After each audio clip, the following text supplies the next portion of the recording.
पीले दांत वाली बहू। रंजना कभी ब्रश नहीं करती थी। उसे कितनी बार उसके माँ बाप ने डांटा, लेकिन उसका कोई असर उस पर होता ही नहीं था, जिस कारण से उसके दांत पीले पीले हो जाते हैं। शादी के बाद अरे बहू, वैसे तो तुझ में कोई कमी नहीं है, पर तेरे दांत दांत इतने पीले कैसे हैं बेटा? कैसे मतलब? कोई सर्जरी थोड़ी ना कराई है। वो तो क्या नाम, मैं ब्रश नहीं करती थी तो पीले हो गए। अब क्या करूं? आप कहें तो लाल करवा लूं या फिर काले? यार ये क्या है, क्यों माँ से लड़ रही हो? लड़ रही हूँ? अरे मैं लड़ रही हूँ या ये बोल रही है कि दांत पीले हैं, पीले। अरे तपस्या थोड़ी ना की है इन्हें पीले करने के लिए। बकायदा ब्रश नहीं किया है 20 साल तक, तब जाकर। छी, कैसी बात कर रही हो? ये उस वक्त तो पीले नहीं थे जब हम लोग तुम्हें देखने आए थे। अरे तब साफ करवा लिया होगा डेंटिस्ट के पास जाकर। अब देखो कैसे पीले पीले लग रहे हैं। रंजना सास की तरफ गुस्से से देखती है। फिर शुरू हो गई पीले पीले पीले। अरे पीले तो तभी थे जब मेरे हाथ का रसगुल्ला उड़ा उड़ा कर खा रही थी और बोल रही थी, लड़की नहीं गुणों का खजाना दे रहे भाई साहब आप। खैर, अब वो लोग करते भी तो क्या करते, पीले दांत वाली बहू पल्ले पड़ी थी तो झेलना तो था ही। एक दिन कीर्तन में रंजना गाना गा रही थी।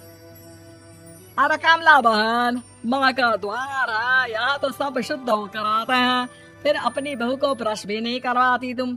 दूर से पीले पीले दांत भक्ति में बाधा उत्पन्न कर रहे हैं। अरे कोई 2 साल के बच्चे थोड़ी ना लेकर आई हूँ मैं बहू बनाकर। अच्छी खासी लड़की है, अरे कैसे करवाऊं ब्रश? ये तो उससे खुद करना चाहिए ना। अब माँ बाप तो इसके जैसे तैसे निपटा दिए, ये नहीं सोचा कि सास कैसे संभालेगी। सास बहू को लेकर घर आ जाती है, लेकिन सोच लेती है कि अब इसे लेकर कहीं नहीं जाएगी। अगले रोज बहू कहती है, अरे क्या हो गया, मंदिर नहीं जाना क्या? कीर्तन का वक्त हो रहा है। मेरी मधुर वाणी से कान्हा जी जागते हैं और सोते हैं। आप तो जानती है ना उनकी भक्ति में कितना मन लगता है मेरा। वो क्या है ना, तबीयत ठीक नहीं लग रही है मेरी, आराम करूंगी मैं। तबीयत ठीक नहीं लग रही? अभी तो मिथुन के गाने पर नाच रही थी आप, और अब बोल रही है कि तबीयत ठीक नहीं लग रही।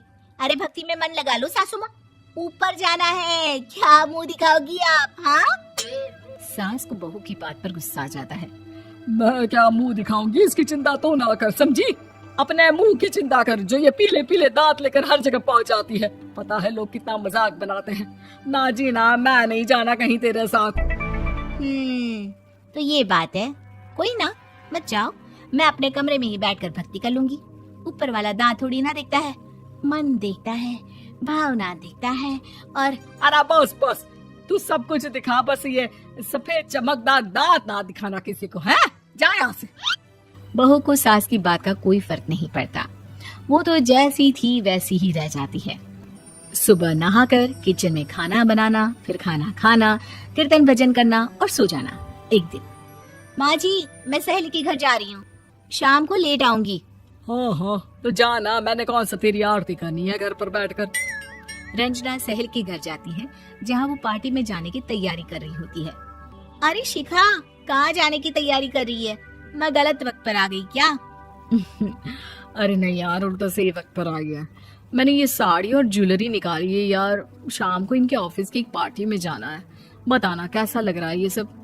नहीं यार, इस ड्रेस के साथ तो वो वाली ज्वेलरी अच्छी लगेगी।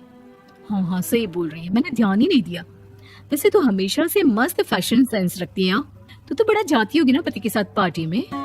रंजना कुछ नहीं बोलती, बस सोचती है कि यार काश ये बात सही हो जाती, पर मैं क्यों नहीं जाती पार्टी में? क्या इन लोगों की कोई पार्टी होती नहीं होगी? रंजना घर आती है और रात में पति से सवाल करती है, एक बात बताइए, आप मुझे किसी पार्टी में क्यों नहीं ले जाते? क्या आपके यहाँ ऑफिस में पार्टी नहीं होती? पति बेचारा क्या कहता कि दांत पीले हैं तुम्हारे इसलिए। अरे कोई पार्टी होती नहीं हम लोगों के ऑफिस में, तो कहाँ से लेकर जाऊं? और मार्केट, मॉल, कहीं वीकेंड घूमना, कहीं तो।